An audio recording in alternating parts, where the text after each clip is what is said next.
Shalom, shalom, bien-aimés dans le Seigneur, soyez bénis. Nous sommes dans la joie, nous sommes très contents de nous revoir ce matin. Le Seigneur nous a gardés, nous a protégés. Bien-aimés, beaucoup ne se sont pas réveillés ce matin, mais par sa grâce, il a permis que moi et toi, nous soyons comptés ce matin parmi le vivant. Nous voulons faire le travail du Seigneur. Nous voulons vaquer à notre occupation de tous les lundis matins.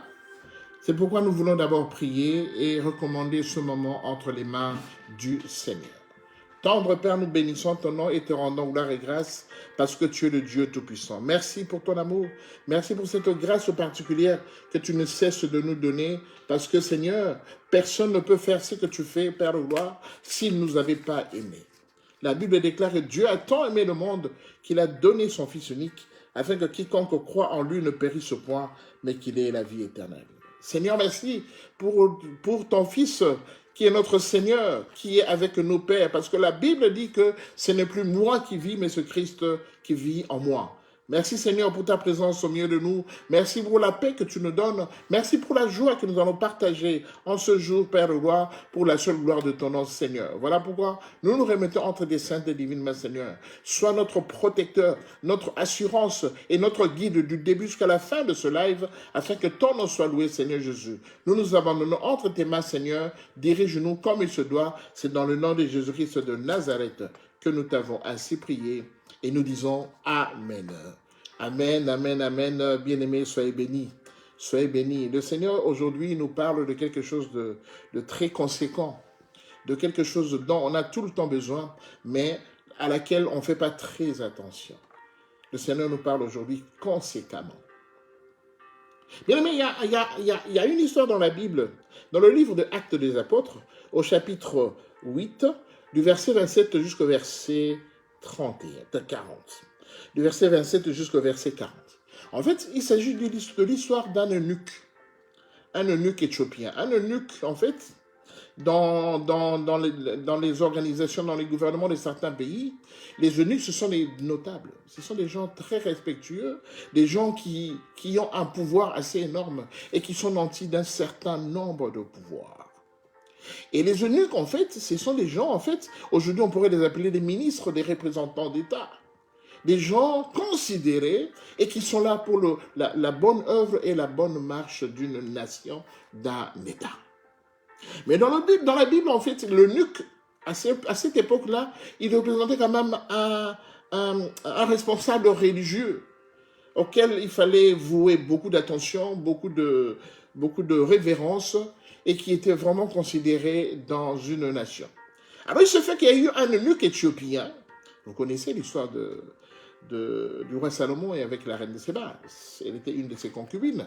La reine de Séba venait de l'Éthiopie et le roi Salomon, qui était en Israël, juif, et ben voilà, c'était leur histoire, voilà, ils ont vécu ce qu'ils ont vécu. C'est comme ça que l'Éthiopie, bien aimée dans l'histoire, l'Éthiopie a été reconnue, et jusque-là, il est toujours reconnu par les Juifs comme étant un État frère de Israël. Si bien qu'aujourd'hui, quand tu vas en Israël, tu vas beaucoup voir des Africains en Israël, et la plupart de ces Africains, quand tu regardes bien, tu te rends compte que ce sont des Éthiopiens. Parce que les Juifs appellent les Éthiopiens comme étant leurs frères. Et beaucoup ont la nationalité israélienne, et beaucoup vivent en Israël en toute quiétude, en toute paix, parce qu'ils se retrouvent chez eux. Alors l'eunuque éthiopien a quitté l'Éthiopie et il est venu à Jérusalem. Quand il est venu à Jérusalem, il a cherché la Bible, et quand il a trouvé la Bible, écoutez-moi bien, aimé dans le Seigneur, quand il a trouvé la Bible, eh ben, l'eunuque éthiopien était maintenant en retour, en chemin pour retourner en Éthiopie. Il était dans un char et il était conduit par son conducteur. Et pendant ce temps, l'apôtre Philippe, le Seigneur, le Saint-Esprit lui a inspiré d'aller jusqu'au char sur lequel était monté l'eunuque éthiopien et d'aller lui parler. Vraiment, l'apôtre Philippe a senti un besoin d'aller auprès de ce eunuque éthiopien et de lui demander s'il comprenait quelque chose. Parce que l'eunuque était occupé à lire la Torah. Disons la Torah, ou la parole de Dieu. Mais la Bible nous dit que l'eunuque éthiopien, depuis qu'il avait commencé à lire ça, il était collé sur la parole de Dieu. Mais qu'est-ce qui a poussé un eunuque éthiopien de quitter son pays et de venir jusqu'à Jérusalem rechercher la Bible? Qu'est-ce qui l'a poussé? Eh bien, l'explication viendra plus tard. Quand l'apôtre Philippe s'est approché de l'eunuque éthiopien, il lui a dit bonjour et il lui a posé une question. Est-ce que tu comprends ce que tu es en train de lire? Bien-aimé dans le Seigneur. L'eunuque éthiopien se retourne auprès de Philippe et lui dit, mais comment veux-tu que je comprenne ça si personne ne m'explique de quoi il est parlé ainsi? Qu'est-ce qu'il est question ici? Parce que là, on parlait comme Esaïe avait dit, bien aimé, c'est une brebis, on l'a amené à l'abattoir, on allait le décapiter, et il n'avait rien à dire, il n'avait rien dit, il n'avait émis aucun son, aucune résistance, parce qu'on l'a amené comme une brebis qu'on allait tuer, qu'on allait décapiter à l'abattoir. Donc, il lisait à peu près ce passage-là, et en fait, c'est ainsi qu'il ne comprenait rien. Alors, donc, d'ailleurs, c'est écrit au verset 33, dans son humiliation, on parle de la brebis, son jugement a été levé, et sa postérité, qui la dépeindra, car sa vie a été retranchée de la terre. On parlait, bien aimé, on parlait de notre Seigneur Jésus-Christ quand on allait le sacrifier à la cour. Et il ne comprenait pas. Et l'apôtre Philippe lui a dit, ok, je vais vous expliquer ça. Alors, quand il lui a expliqué de quoi il s'agissait de notre Seigneur Jésus, de son avènement, de la façon dont on l'a crucifié, on l'a injustement condamné, alors que c'était écrit. Après l'explication, l'eunuque éthiopien a très bien compris l'explication qu'on lui donnait de la Bible qu'il était occupé à lire. Et subitement, bien aimé, il a senti qu'en lui, il y avait quelque chose qui manquait. C'est comme s'il y avait un vide en lui. C'est comme si, depuis qu'il est devenu eunuque à ce poste-là, il y a quelque chose qui lui a toujours manqué dans son existence. Et l'apôtre Philippe, ayant compris le besoin important qui lui manquait, il lui a demandé, quand ils sont passés devant une oasis d'eau, alors l'apôtre Philippe lui a dit, inspiré par le Saint-Esprit, il a dit, veux-tu être baptisé? Bien-aimé, subitement, l'eunuque a été vraiment très content parce qu'en fait, c'est réellement ce vide-là qui lui manquait. Cette présence de Jésus en lui qui lui manquait. Et l'eunuque a dit, mais bien sûr, j'ai besoin d'être baptisé. Alors, ils ont arrêté le char, ils sont descendus, et l'apôtre Philippe a commencé à baptiser l'eunuque éthiopien.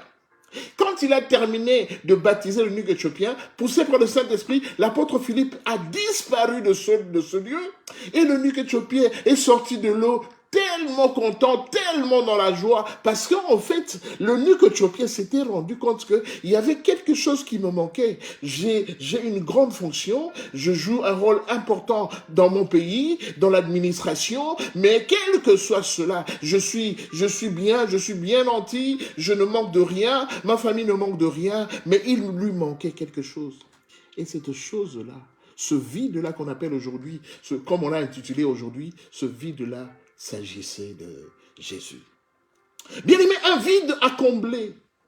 Un vide à combler. Bien-aimé, nous sommes là, nous vivons, nous faisons tout ce que nous voulons. Nous évoluons, nous mangeons, nous nous déplaçons, nous voyageons, bien-aimé, nous faisons des affaires. Nous vivons. Mais quand tu vis bien, quand tu t'intériorises en toi-même, dans ton ego, tu te rends compte que malgré ta vie, il te manque quelque chose. Malgré tout ce que tu es en train d'entreprendre, il te manque quelque chose. Bien aimé, je connais l'apôtre, je connais le roi Salomon. Le roi Salomon, Dieu lui a donné l'intelligence et il lui a donné la sagesse. Le roi Salomon qui était le fils de David, son père, n'a pas pu bâtir une maison pour le Seigneur. Mais le roi Salomon, bien-aimé, investi de l'intelligence et de la sagesse que le Seigneur lui a donnée, le roi Salomon a fait quand même quelque chose pour Dieu. Il a bâti une maison pour le Seigneur. Le roi Salomon a bâti le temple de Dieu. Et il a respecté toutes les consignes que le Seigneur lui a données par rapport aux mesures que devait avoir ce temple. Bien-aimé, quand tu vas aujourd'hui en Israël, quand tu vas à Jérusalem, bien-aimé, quand tu vas au mur de lamentation, en fait, le mur de lamentation, là où les gens vont se recueillir, bien-aimé, c'est une partie du temple que Salomon avait bâti pour le Seigneur. Et Dieu a dit à Salomon, ton père David ne m'a pas construit une maison, mais toi tu m'as construit une maison, tu m'as construit un temple. Voilà pourquoi le Seigneur avait investi Salomon de toute la sagesse, de toute l'intelligence. Et le roi Salomon, il était nanti, il avait une force, une sagesse incroyable. Malgré que le roi Salomon, malgré cela, il a eu plus de 1000 concubines, donc non, 700 femmes et 300 concubines. Donc plus de 1000 femmes, il est sorti avec plus de 1000 femmes. Mais malgré cela, le roi Salomon, investi du pouvoir qu'il avait, investi de tous les biens qu'il avait, le roi Salomon, il lui manquait quand même quelque chose. Malgré qu'il avait eu 1000 femmes, mais il lui manquait quelque chose. C'est pourquoi il a dit dans le livre d'Ecclésiaste, au chapitre 1, du verset 1 au verset 3, le roi Salomon a écrit, il a dit, parole d'Ecclésiaste, de fils de David, roi de Jérusalem. Vanité de vanité. Dit l'Ecclésiaste, vanité de vanité, tout est vanité. Bien aimé, tout est vanité. Tu peux beau chercher tout ce que tu veux dans le monde, mais tu vas te rendre compte qu'il te manque quelque chose d'important. Mais ce n'est pas par hasard que nous avons accepté Jésus. Il y a beaucoup de gens qui sont dans le monde, qui sillonnent par-ci, par-là. Il va dans telle conférence en New York. Après, il va à la prochaine conférence à Tokyo. De là, quand il sort, il revient. Il part d'abord en Afrique du Sud. Après l'Afrique du Sud, il repart dans son pays. Et dans ce pays, il reste seulement 5-6 jours. Après, il repart de nouveau à New York. Parce qu'il y a une conférence sur le climat, il y a une conférence sur la vie, il y a une conférence sur les nouvelles voitures électroniques. Bien aimé, il va de conférence en conférence. Il va voir tel roi, il va voir tel responsable religieux, il va voir telle personne, bien aimé. Ils sont tout le temps partis, ils vont partout, ils font tout ce qu'ils veulent, bien aimé. Ils vont en vacances à Miami pendant 2 semaines, il revient, bien aimé. Il va par-ci, par-là. Mais malgré tout ce qu'il le fait, il lui manque quelque chose. Bien aimé, ne pas avoir le Christ, c'est vraiment quelque chose de très grave. Ne pas avoir Dieu, c'est quelque chose de très grave. C'est pourquoi Salomon a dit, j'ai tout eu dans le monde. J'ai tout eu dans le monde. Quel avantage revient-il à l'homme de toute la peine qu'il se donne sous le soleil? Quel avantage? Tu te donnes toutes les peines, mais quel avantage tu reçois? Parce que tu n'as pas le Seigneur. Comme il est écrit dans Matthieu 16, verset 26, il est écrit que dans Matthieu, chapitre 16, verset 26, à quoi sert-il à un homme de gagner tout s'il perdait le Seigneur? À quoi sert-il à un homme de tout gagner? À quoi ça sert, bien-aimé? À quoi ça sert de tout gagner si tu n'as pas le Seigneur? Matthieu 16, verset 26. Et que servirait-il à un homme de gagner tout le monde s'il perdait son âme? S'il perdait son âme. Ou que donnerait un homme en échange de son âme? Que donnerait un homme en échange de son âme? Bien aimé, Salomon l'a dit d'une autre façon, il a dit vanité de vanité. Tout est vanité. À quoi servirait-il de rechercher quelque chose sous le soleil? Et Matthieu l'a dit, que servirait-il à un homme de tout gagner s'il perdait son âme? Voilà pourquoi, bien aimé, beaucoup de stars, beaucoup de personnes qui sont influents dans ce monde, que ce soit dans le show business, que ce soit dans les affaires et tout ça, bien aimé, beaucoup, ils le disent, certains le disent ouvertement que j'ai vendu mon âme au diable. Ils le disent ouvertement, bien aimé, ils ne le cachent plus. J'ai vendu mon âme au diable. Parce que l'âme est importante. Bien aimé, si ton âme n'est pas entre les mains du Seigneur, tu es nul. Vous savez, quand le Christ, on l'avait crucifié sur la croix à Golgotha, la Bible dit, quand Jésus a dit, Eli, Eli, lama sabachthani, il a dit, Eli, Eli, Seigneur, Seigneur, pourquoi m'as-tu abandonné? Et après, quand il s'est rendu compte que c'était fini, la Bible dit Et Jésus rendit l'âme. Bien-aimé, l'âme, on le rend à qui? À celui qui t'a donné cela. Mais ceux qui ont vendu leur âme, ils ont pris leur âme, ils ont voulu le donner à un autre maître qui est le diable. Et le diable, quand il a ton âme, ben, il décide de toi quand tu le veux et comment il veut. Il va d'abord t'exploiter. Après, il te prend, il te fait quitter le monde des vivants et tu continues maintenant à travailler pour lui. Or, nous savons que quand je meurs aujourd'hui, quand le Seigneur me prend aujourd'hui, je sais que mon âme est entre de bonnes mains. Bien aimé, il y a un vide. Je sens qu'il y a un vide et qu'il faut combler ce vide. Mais si je ne comble pas ce vide avec le Seigneur, je serai plus que malheureux. 2 Corinthiens chapitre 7, verset 11, verset 15, la Bible dit, ce n'est plus moi qui vis, mais c'est Christ qui vit en moi. Bien-aimé, Christ vit en moi parce qu'il y avait un vide dans mon corps. Il y avait un vide dans ma vie. Vous savez, je vais vous dire quelque chose de rigolo. Quand j'ai quitté l'Afrique pour venir en Europe, je m'étais dit ceci. Quand j'arrive en Europe, la première chose, le premier restaurant, le premier fast-food où j'irai manger, je vais commander de manger un poulet entier, moi seul. Je ne donnerai à personne. Parce qu'en Afrique, on mangeait aussi du poulet, tout ça. Et il y avait des moments où on mangeait du poulet à satiété comme il se doit. Mais bien aimé, manger tout un poulet tout entier, mais ce n'était pas donné à tout le monde. Ce n'était pas donné à tout le monde. Et j'avais juré que quand j'arriverai en Europe, je mangerai un poulet tout entier. Je ne donnerai à personne. Je suis arrivé en Europe, bien aimé. J'ai commencé à avoir de l'argent. J'avais dit que j'allais manger un poulet tout entier. Bien aimé, je suis allé commander un poulet tout entier dans un fast-food. Je suis rentré dans mon appartement. J'ai commencé à manger le poulet. Bien aimé, je n'ai même pas pu terminer cela. Parce que vers la fin, je me suis dit, mais... Et alors, j'ai mangé le poulet tout entier. Qu'est-ce que j'ai eu? Rien. Le vide que j'avais était toujours là. Ce n'est pas le poulet tout entier qui allait combler le vide que j'avais, mais le vide était toujours là. Bien aimé, je le dis sincèrement. Tu suis le Seigneur aujourd'hui. Tu fais des affaires. Mais tu te rends compte que sans le Seigneur, tu as un vide. Quand il t'arrive d'avoir des problèmes sérieux, tu as toujours un vide qui est en toi. Bien aimé, comment combler ce vide? Ce vide n'est comblé que par Jésus. Tu peux voyager partout dans le monde, tu peux faire des affaires comme tu veux, mais tu sens toujours qu'il y a quelque chose qui manque en moi. Et ce quelque chose qui manque en toi, c'est Jésus. C'est la présence du Seigneur dans ta vie. Parce qu'il a dit, je serai maintenant ton Père. J'écrirai ma loi dans ton cœur. Je serai ton Père et tu seras mon peuple. Bien-aimé, j'exhorte à tout le monde, à tous ceux qui sont chrétiens, parce que je crois que, jusqu'à preuve du contraire, je m'adresse à des chrétiens. Et je m'adresse aussi à ceux qui ne sont pas chrétiens. Je m'adresse à vous ce soir. Vous qui avez l'opportunité de suivre cette vidéo, je m'adresse à vous ce soir. Faites un effort d'inviter Jésus pour qu'il vienne combler le vide qui est en vous. Vous savez, Moïse a grandi dans le palais de Pharaon et la Bible dit qu'il a grandi dans toute la sagesse de l'Égypte. Il a grandi avec toute la sagesse égyptienne. Moïse, on lui a appris les hiéroglyphes, toutes les écritures égyptiennes. Il a appris ça au palais royal. Il avait des professeurs particuliers qui lui apprenaient, en fait, la coutume égyptienne. La magie égyptienne. Moïse a appris tout cela.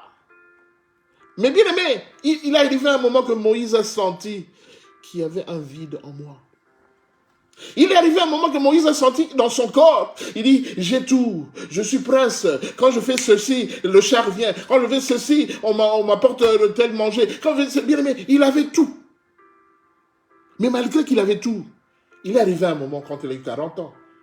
Il a senti, il y a quelque chose qui manque en moi. Il s'est rendu compte qu'en fait, là où je suis, c'est pas mon milieu. Là où je suis, c'est pas mon milieu. Les gens avec qui je vis ici, ce ne sont pas mes frères. Bien aimé, on le sent. Il a senti. Et qu'est-ce qu'il a fait, bien aimé? Il a tué un Égyptien. Il a tué un Égyptien parce qu'il a compris que celui-là n'est pas mon frère. Mais mon frère, ce sont ceux-là qu'on est en train de maltraiter. Il a tué l'Égyptien. Et le lendemain, quand l'histoire devait se faire savoir, Moïse a fui l'Égypte. Il est allé dans le désert. Il est resté encore 40 ans là-bas, où le Seigneur l'a pris. Le Seigneur a commencé à le préparer, à le former. Et Jésus est venu habiter en lui. Le vide était comblé. Bien aimé, moi, par la grâce de Dieu, j'ai eu tous mes enfants ici en Europe. Mais j'ai été surpris. Jusqu'à aujourd'hui, je suis surpris. Comment ma fille, qui a aujourd'hui presque 30 ans, comment ma fille mange, quand il mange, pas avec les couverts, mange à la main, elle mange mieux que sa mère.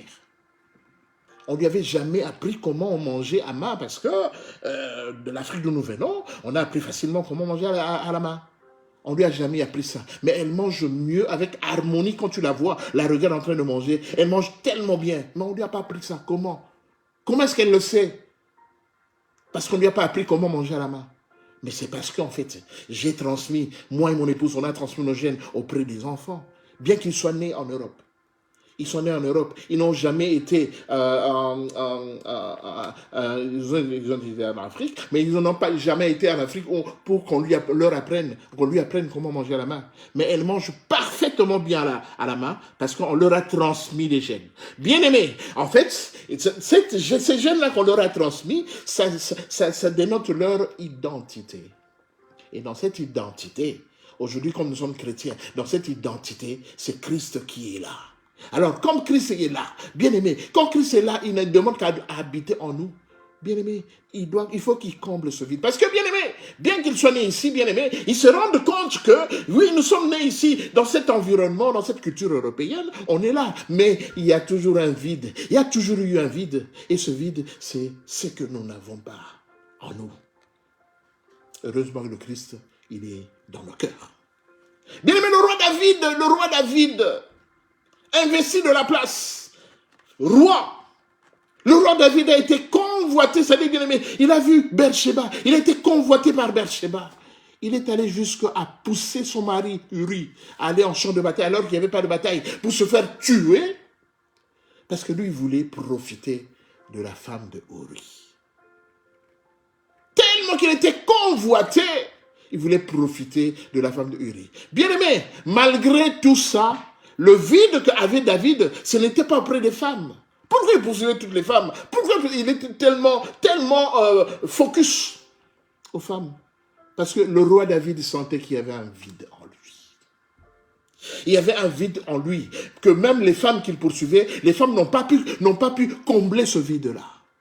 Il a fallu Jésus, que Jésus vienne habiter en roi David pour que ce vide-là soit comblé. Alors ce matin, mon frère, j'aimerais te dire que le vide que tu ressens en toi, malgré tout ce que tu fais, tu n'es pas tellement satisfait. Vous savez, quand j'ai terminé mes études ici en soins infirmiers, je m'étais dit que le jour où j'aurai mon diplôme d'infirmier, je serai le plus heureux de tous les hommes ici en Europe. Parce que bien aimé, vous comprenez qu'un diplôme que tu devais avoir en 3 ans, moi j'ai fait 10 ans pour avoir ça, parce qu'il y avait des professeurs qui avaient décidé que je ne pouvais jamais être infirmier. Donc pendant 10 ans, parce que j'ai arrêté pendant 3 ans parce que ça m'énervait, et le Seigneur m'a dit, repars, et je suis reparti, et la 10e année, j'ai eu mon diplôme. Alors, comme j'ai attendu pendant 10 ans, je m'étais déjà investi des idées dans la tête en disant, le jour où j'aurai ce diplôme, ça sera ma délivrance, ma libération pour évoluer. C'est vrai, c'était ma délivrance, ma libération.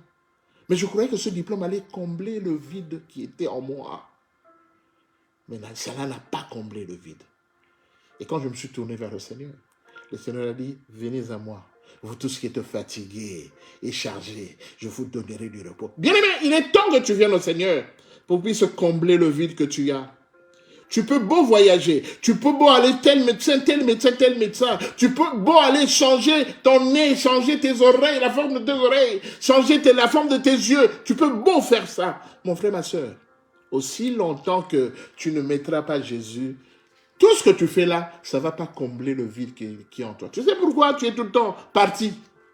Tu sais pourquoi tu es tout le temps allé, louer des grands hôtels, des hôtels de marque, de renom, tout ça? Tu sais pourquoi quand tu voyages, tu aimes toujours dépenser beaucoup d'argent en te mettant en first class?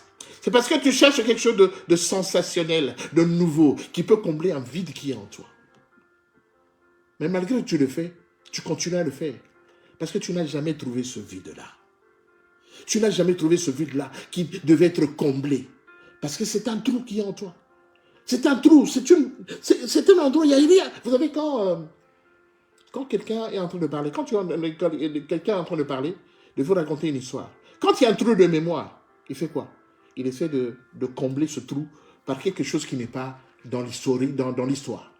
C'est-à-dire qu'en fait, quand tu racontes une histoire auprès des personnes, quand il y a un vide, tu combles ce vide par un mot pour le remplacer, que toi tu remplaces. Mais c'était un vide, à cet endroit-là, il y a eu un vide que tu as comblé. Et c'est ça que tu es en train de faire dans ta vie. Tu combles. Là où il y a des trous, tu les combles par des choses que tu mets pour remplacer à la place. Mais ces choses-là ne peuvent pas remplacer ce qui manque. Parce que le vide est toujours là. Le trou est toujours béant à cet endroit.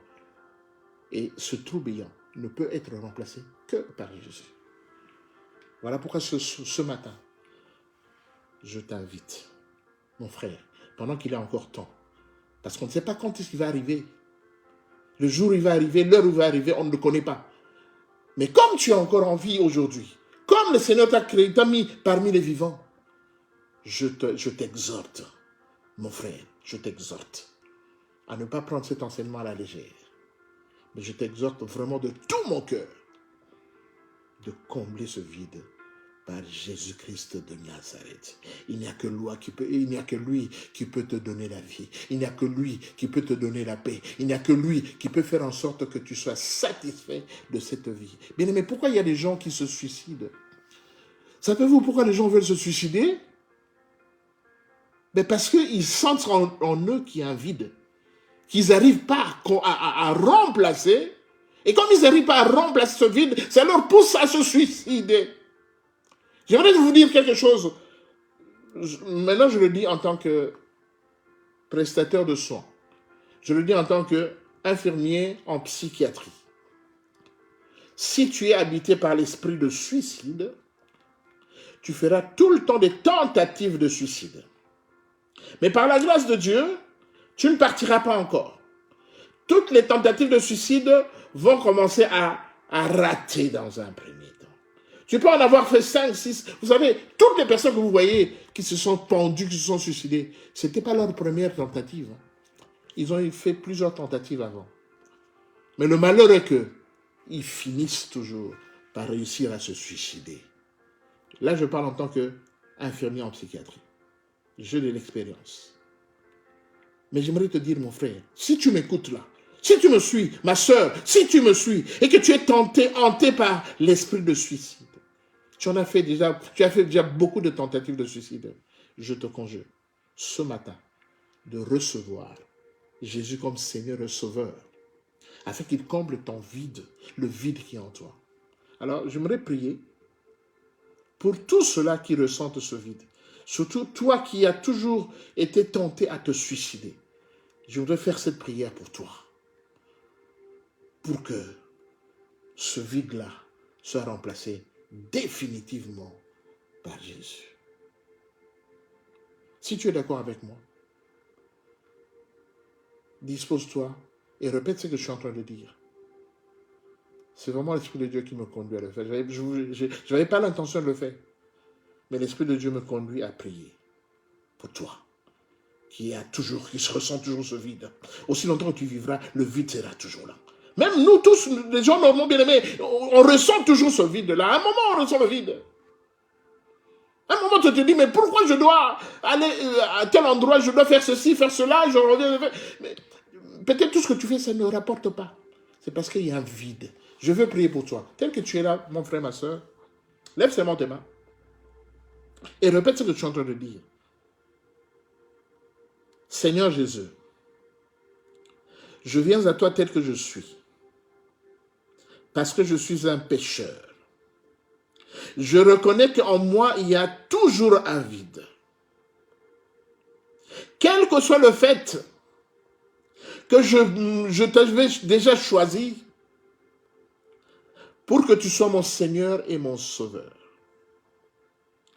Mais néanmoins, ce pacte que j'ai fait avec toi n'a toujours jamais été respecté. Voilà pourquoi ce jour, à l'image de cette parole, j'aimerais ouvrir mon cœur ce matin, afin que tu viennes y habiter. Comme tu as dit dans ta parole, je me tiens à la porte et je frappe. Quand quelqu'un ouvre son cœur, je rentrerai chez lui, je souperai avec lui et lui avec moi. Tendre Père, Jésus-Christ de Nazareth, je t'invite ce matin de venir t'asseoir dans mon cœur, parce que tu es mon Seigneur et mon Sauveur. Je t'accepte ce matin, afin que tu fasses de mon cœur un havre de paix, et que je puisse bénéficier de cette paix. Je te choisis ce jour comme mon Seigneur et mon Sauveur. Ta place est dans mon cœur. Parce que la Bible déclare, ce n'est plus moi qui vis, mais c'est Christ qui vit en moi. Merci Seigneur, parce que je sais qu'à dater de ce jour, le vide que j'ai toujours ressenti sera définitivement comblé par toi. Merci Seigneur de ce que tu feras de moi un homme nouveau ou une femme nouvelle. Merci pour ta présence dans ma vie. Amen. Je termine la prière. Tendre Père, je te bénis. Je n'ai pas fait une prière au hasard, mais je sais que je me suis adressé à toi. À dater de ce jour, je reconnais que tu seras une grande force dans mon corps, une grande force dans ma vie, que tout ce qui m'empêchait de m'approcher de toi, que tout ce qui m'empêchait de venir réellement en toi soit écarté ce matin au nom de Jésus. Que toute manifestation contraire à ta parole, qui dérange la vie de mon frère, qui dérange la vie de ma sœur, que ce matin, que cela soit exempté, enlevé et chassé de ce corps au nom de Jésus-Christ de Nazareth. Parce que ce corps, c'est le temple du Seigneur. Et c'est ton temple, Père, c'est là où tu habites. Parce que ce n'est plus moi qui vis, mais c'est toi qui vivras en moi désormais. Je te bénis, Père de gloire, pour cette grâce que tu as fait auprès de mon frère, auprès de ma sœur, Père de gloire, afin que ce vide soit réellement et complètement comblé et que toi, tu règnes à jamais et à perpétuité dans mon cœur. Sois béni toi le Tout-Puissant, sois béni toi le Saint d'Israël Père, parce qu'aujourd'hui tu transformes un cœur, tu transformes une personne et que cette personne ne sera plus jamais la même personne que les gens l'ont connue. Seigneur, tu vas apporter une transformation dans la vie physique et dans la vie spirituelle de mon frère et de ma sœur, et tu feras en sorte que Père gloire, que nous puissions communier tous les jours ensemble, car à ta table il y a toujours des choses très délicates et très bonnes. Je te bénis pour ton amour. Je te bénis, Seigneur Jésus-Christ, Père, parce que tu es réellement mon Seigneur et mon Sauveur. Le Seigneur et le Sauveur de mon frère et ma soeur, c'est toi, Seigneur Jésus. Seigneur, agis encore puissamment, afin que nous puissions encore voir et sentir, Père, ce que tu nous as réservé de mieux pour la suite de notre vie. Que tout se passe, que tout soit pour ta seule et unique gloire. C'est dans le nom du Seigneur Jésus de Nazareth que nous t'avons ainsi prié et nous disons Amen. Amen, Amen, Amen, Seigneur. Bien aimé dans le Seigneur. Jésus-Christ est Seigneur. Ce n'était pas par hasard qu'on a fait cette prière. Ce n'était pas par hasard que le Seigneur a voulu nous donner cet enseignement. Parce que le vide doit être comblé.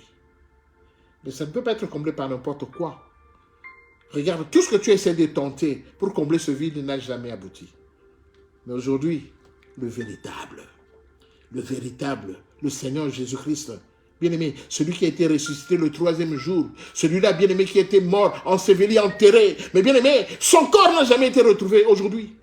Il y a d'autres personnes que nous connaissons, je n'ai pas envie de citer leur nom parce que je ferai leur publicité pour rien. Il y a d'autres dieux que nous connaissons, il y a d'autres religieux que nous connaissons, bien-aimés, et nous savons leur père spirituel, ceux qu'ils poursuivent, ceux qu'ils suivent comme étant leur Dieu, parce qu'il y a plusieurs dieux. Mais toi, tu es le seul Dieu où on n'a jamais retrouvé tes os, ton corps, la poussière de ton corps, bien-aimé.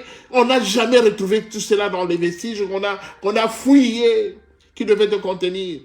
Parce que tu étais homme et tu es parti spirituellement et tu règnes en puissance. Alors que tous ces dieux-là, je n'ai pas besoin de citer leur nom, tous ceux-là, ils sont aujourd'hui dans des vestiges, dans leur cimetière, dans leur cercueil, et on les a retrouvés. Mais toi, on ne t'a jamais trouvé. On n'a jamais trouvé ton corps parce que tu es Dieu. Tu es Dieu. C'est la grande différence qu'il y a entre nous et eux. Sois béni, Seigneur. Sois béni, mon Seigneur. Mon frère, ma soeur, il est temps réellement de tout laisser tomber, qui ne va pas apporter de la paix, qui ne va pas apporter de la joie, et de te consacrer réellement au Seigneur qui comble le vide.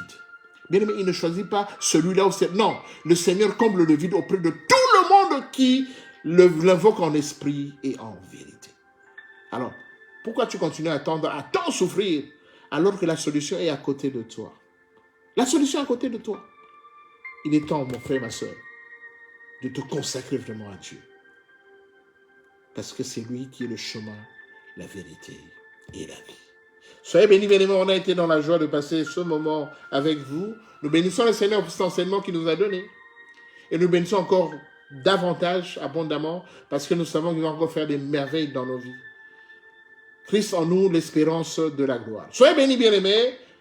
S'il le veut bien, on se revoit le vendredi prochain à 18h pour un autre enseignement encore très intéressant que nous devons garder dans nos archives.